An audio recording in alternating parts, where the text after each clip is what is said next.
यह महलों, यह तख्तों, यह ताजों की दुनिया, यह इंसान के दुश्मन समाजों की दुनिया, यह दौलत के भूखे रिवाजों की दुनिया, यह दुनिया अगर मिल भी जाए तो क्या है।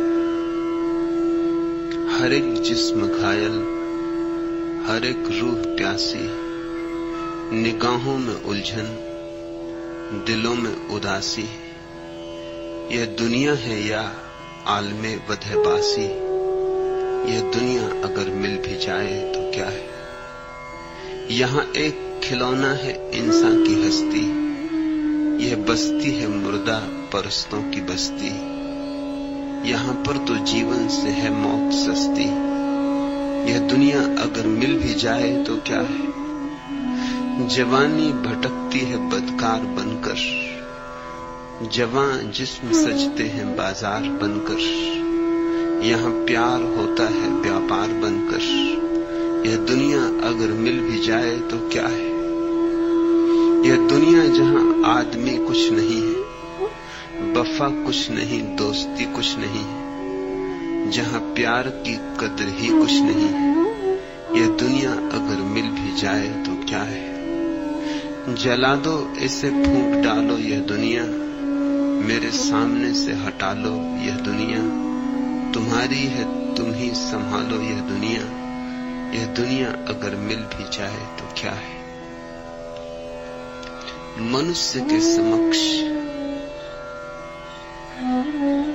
जो शाश्वत प्रश्न है वह एक है। वह प्रश्न है कि मैं क्या पाऊं कि तृप्त हो जाऊं। धन मिल जाता है, तृप्ति नहीं मिलती। पद मिल जाता है, तृप्ति नहीं मिलती। यश मिल जाता है, तृप्ति नहीं मिलती।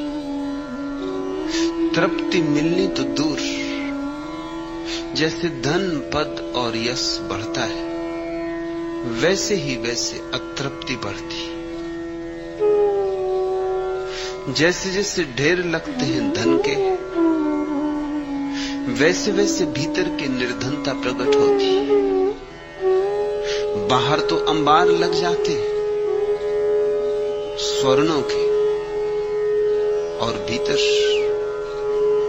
भीतर की राख और भी प्रगाढ़ होकर दिखाई पड़ने लगती। धन के बढ़ने के साथ दुनिया में निर्धनता बढ़ती है। इस अनूठे गणित को ठीक से समझ लेना। जितना धनी व्यक्ति होता है उतना ही उसका निर्धनता का बोध गहरा होता है। जितना सम्मानित व्यक्ति होता है उतना ही उसे अपने भीतर की दीनता प्रतीत होती है। सिर पे ताज होता है तो आत्मा की दरिद्रता पता चलती है। गरीब को, भूखे को तो फुर्सत कहां। भूख और गरीबी में ही उलझा रहता है।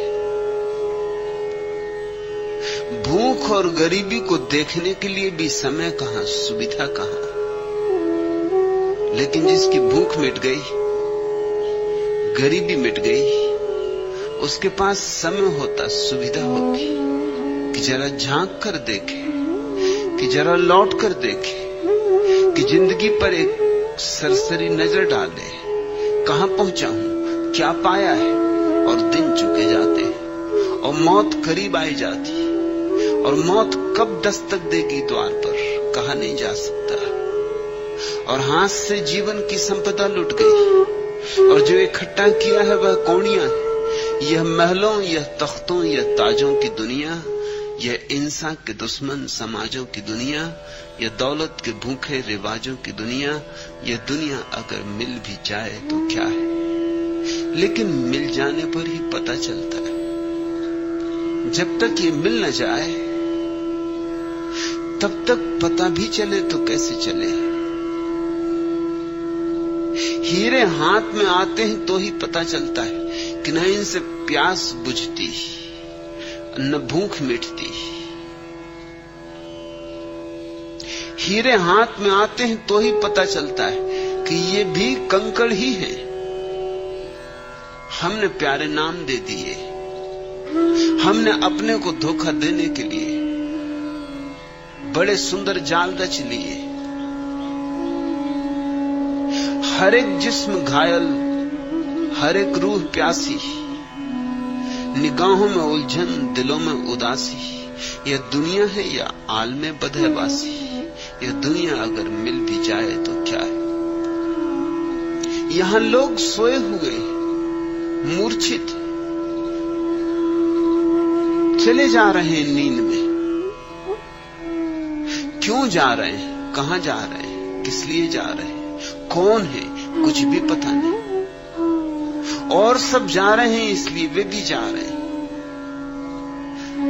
भीड़ जहां जा रही है वहां लोग चले जा रहे हैं, इस आशा में कि भीड़ ठीक ही तरफ जा रही होगी। इतने लोग जाते हैं तो ठीक ही तरफ जाते होंगे। माँ बाप जाते हैं, पीढ़ियां दर पीढ़ियां इसी राह पर गई हैं, सदियों सदियों से लोग इसी पर चलते रहे हैं। तो ये राजपथ ठीक ही होगा। और कोई भी नहीं देखता कि राजपथ सिवाय कब्र के और कहीं नहीं ले जाता। ये सब राजपथ मरघट की तरफ जाते। इब्राहिम सूफी फकीर हुआ, सम्राट था। एक रात सोया था, नींद आती नहीं थी। सम्राट होकर नींद आनी मुश्किल ही हो जाती। इतनी चिंताएं, इतने उलझाव जिनका कोई सुलझाव नहीं सूझता, इतनी समस्याएं जिनका कोई समाधान दिखाई नहीं पड़ता। सोए तो कैसे सोए। और तभी उसे आवाज सुनाई पड़ी कि ऊपर छप्पर पर कोई चल रहा है। चोर होगा कि लुटेरा होगा कि हत्यारा होगा। जिनके पास बहुत कुछ है तो भय भी बहुत हो जाता। आवाज दी जोर से कि कौन है ऊपर। ऊपर से उत्तर जो आया उसने जिंदगी बदल दी इब्राहिम की। ऊपर से उत्तर आया, एक बहुत बुलंद और मस्त आवाज ने कहा, कोई नहीं, निश्चिंत सोए रहो, मेरा ऊंट खो गया है, उसे खोज रहा हूं। छप्परों पर ऊंट नहीं खोते, मकानों के छप्परों पर, महलों के छप्परों पर ऊंट नहीं खोते। इब्राहिम उठा, सैनिक दौड़ाए कि पकड़ो कौन आदमी है, क्योंकि आवाज में एक मस्ती थी, आवाज में एक गीत था, एक मादकता थी। आवाज जैसे किसी और लोक की थी, जैसे आवाज में एक गहराई थी, जैसी गहराई इब्राहिम ने कभी किसी आवाज में नहीं देखी थी। आवाज इब्राहिम के भीतर कोई तार छेड़ गई। बेबूझ भी थी, उलट बांसी थी। महलों के छप्परों पर ऊंटों की तलाश आधी रात। या तो कोई पागल है या कोई परमहंस है। पागल हो नहीं सकता, क्योंकि आवाज का जादू कुछ और कहता है। पागल हो नहीं सकता, क्योंकि आवाज का गणित कुछ और कहता है। पागल हो नहीं सकता।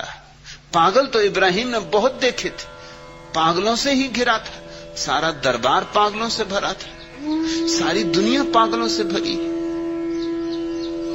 यह आदमी कुछ और ही ढंग का आदमी होगा, लेकिन नहीं पकड़ा जा सका। सिपाही भागे दौड़े, लेकिन वो आदमी हाथ आया नहीं आया। सुबह इब्राहिम उदास है, चिंतित है कि उस आदमी से मिलना न हो सका।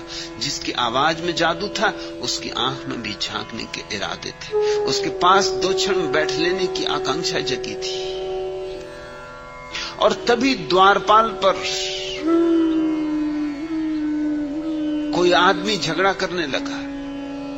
द्वारपाल से कोई आदमी उलझने लगा। आवाज पहचानी हुई लगी, हां वही आवाज है। और वो जो कह रहा था फिर उलट बांसी थी। द्वारपाल से वो कह रहा था कि मुझे इस सराय में कुछ दिन ठहर जाने दो, और द्वारपाल कह रहा था तुम पागल तो नहीं हो, ये सराय नहीं, सम्राट का निवास स्थान। और वो आदमी कह रहा था कि मेरी मानो ये सराय है, यहां कौन सम्राट है और किसके निवास स्थान है? इस सारी दुनिया सराय है। ठहर जाने दो 4 दिन, देखो कहता हूं ठहर जाने दो 4 दिन, 4 दिन के लिए सराय से इंकार ना करो। आवाज पहचानी सी लगी और फिर बात में भी वही उलझाव था, बात में वही राज और रहस्य था। इब्राहिम भागा बाहर आया था, आदमी अद्भुत, उसे भीतर ले गया और पूछा, शर्म नहीं आती? राजमहल को सराय कहते हो? ये सिर्फ उकसाने को पूछा, ये भड़काने को पूछा। वो आदमी खिलखिला के हंसने लगा। उसने कहा, राजमहल तुम्हारा निवास स्थान, तो तुम्हारा ही ये निवास स्थान है। लेकिन कुछ वर्षों पहले मैं आया था, तब एक दूसरा आदमी यही दावा करता था। इब्राहिम ने कहा, वो मेरे पिता थे, स्वर्गीय हो गए। और उस फकीर ने कहा, उसके पहले भी मैं आया था, तब एक तीसरा आदमी यही दावा करता था। इब्राहिम ने कहा, वो मेरे पिता के पिता थे, मेरे पिता में थे, वो भी स्वर्गीय हो गए। वो फकीर कहने लगा, तो फिर जो मैं कहता हूं ठीक ही कहता हूं कि निवास नहीं, सराय है। तुम कब तक स्वर्गीय होने का इरादा रखते हो? फिर भी मैं आऊंगा, फिर कोई चौथा आदमी कहेगा कि ये मेरा निवास स्थान, यहां लोग आते हैं और जाते। मानो मेरी 4 दिन ठहर जाने दो, ये कोई महल नहीं है, ना कोई निवास स्थान है। बात चोट कर गई, किन्हीं क्षणों में बात चोट कर जाती। कोई अपूर्व क्षण होते, तब छोटी सी बात भी चोट कर जाती। बात दिखाई पड़ गई, जैसे किसी ने झकझोर के जगा दिया, जैसे किसी ने जबरदस्ती आंख खोल दी। इब्राहिम थोड़ी देर तो ठिठका रह गया, जवाब दे तो क्या दे? जवाब देने को कुछ था भी नहीं। और इस आदमी की मौजूदगी और इस आदमी का आह्लाद और इस आदमी की सच्चाई और इस आदमी की वाणी की गहराई प्राणों के आर पार हो गई। उसने कहा कि आप सिंहासन पर विराजें और इस सराय में जब तक ठहरना हो ठहरे, मैं चला। इब्राहिम बाहर हो गया, महल छोड़ दिया। सराय में क्या रुकना है? फिर वो गांव के बाहर रहता था और अक्सर ऐसा हो जाता था कि राहगीर आते, वो एक चौराहे पर रहने लगा था, एक झाड़ के नीचे। और राहगीर उससे पूछते कि बाबा, बस्ती का रास्ता किस तरफ? तो कह देता कि बाएं चले जाओ। देखो बाएं ही जाना तो बस्ती पहुंच जाओगे, दाएं भूल के मत जाना, नहीं तो मरघट पहुंच जाओगे। फकीर की बात मान के लोग बाएं चले जाते, 2-4 मील चलने के बाद मरघट पहुंच जाते। वो मरघट का रास्ता था। लौट के बड़े नाराज आते, ये भी कोई मजाक की बात है, हम थके मांदे यात्री, दूर से आए यात्री, और तुमने कहा बाएं ही जाना तो बस्ती पहुंचोगे, और हम मरघट पहुंच गए। तो इब्राहिम कहता, तो फिर हमारी भाषाओं में कुछ भेद है, क्योंकि वहां मरघट जिसको तुम कह रहे हो, जो लोग बसे हैं वो कभी उखड़ते नहीं, इसलिए मैं उसे बस्ती कहता हूं। जो बस गया सो बस गया। बस्ती उसको कहना चाहिए जहां से लोग कभी उखड़ते ना हो, बस गए तो बस गए। तो फिर तुम मरघट की पूछते थे, लेकिन तुमने बस्ती क्यों कहा? तो मरघट इस तरफ है, दाईं तरफ चले जाओ। जिसको तुम बस्ती कह रहे हो वो मरघट, क्योंकि वहां सब आदमी मरने को तत्पर है। आज कोई मरा, कल कोई मरा, परसों कोई मरा। यहां एक खिलौना है इंसान की हस्ती। यह बस्ती है मुर्दा परस्तों की बस्ती। यहां पर तो जीवन से मौत सस्ती। यह दुनिया अगर मिल भी जाए तो क्या है? लेकिन दौड़ रहे लोग कितनी आपाधापी है इस दुनिया को पा लेने के लिए, और इस पाने में सिर्फ एक बात घटती, खुद लुट जाते, कंकड़ पत्थर इकट्ठे हो जाते, आत्मा बिक जाती, खुद को बर्बाद कर लेते। हां, कुछ चीजें छोड़ जाते, कुछ मकान बना जाते, कुछ पत्थरों पर नाम खोज जाते।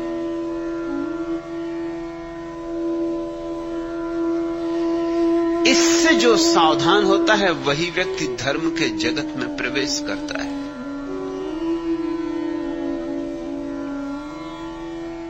इस वस्तु स्थिति के प्रति जो जागरूक होता है वही धार्मिक है। धर्म का मंदिर, मस्जिदों और गिरजों से कुछ लेना नहीं, गीता, कुरान और बाइबल से कुछ लेना नहीं। धर्म का संबंध है इस बोध से, यह दुनिया अगर मिल भी जाए तो क्या है, तीर की तरह ये बात चुभ जाए भीतर, तो जीवन में एक झरना फूटता है। तुम्हारे ही प्राणों में, तुम्हारे ही अंतःकरण में एक संगीत उमकता है। तुम्हारे भीतर ही एक ज्योति जलनी शुरू होती, जो शायद जली रही थी, लेकिन तुम्हारी आंखें चूंकि बाहर भटक रही थी, क्योंकि तुम दुनिया की तलाश पर निकले थे और तुमने कभी पीछे लौट के अपने भीतर नहीं देखा था, इसलिए पता न चला था, इसलिए प्रतिविज्ञा न हो सकी थी। जिस दिन दिखाई पड़ जाता है कि पूरी दुनिया भी मिल जाए तो कुछ मिलेगा नहीं, उस दिन आदमी आंख बंद करता है और अपने भीतर देखता है। तब अपना स्वरूप दिखाई पड़ता है, मैं कौन हूं। और जिसने जान लिया मैं कौन हूं, उसने सब जान लिया। जो भी जानने योग्य है सब जान लिया, जो भी पाने योग्य है सब पा लिया। स्वयं को जानते ही तृप्ति की वर्षा हो जाती, अमृत के मेघ घिर आते, शाश्वत जीवन का द्वार खुल जाता है। बाहर तो जो कुछ है सब क्षण भंगुर है, पानी के बबूले, इंद्रधनुष, क्षितिज की तरह जो कुछ भी सब झूठ है। दिखाई पड़ता है और फिर भी नहीं, देखते नहीं। थोड़ी ही दूर पर आकाश पृथ्वी से मिलता हुआ दिखाई पड़ता है और कहीं मिलता नहीं। दौड़ते रहो, दौड़ते रहो, दौड़ते रहो, दौड़ते दौड़ते गिर जाओगे, दौड़ते दौड़ते कब्र में पड़ जाओगे। झूले से लेकर कब्र तक दौड़ते ही रहोगे और क्षितिज कभी आएगा नहीं।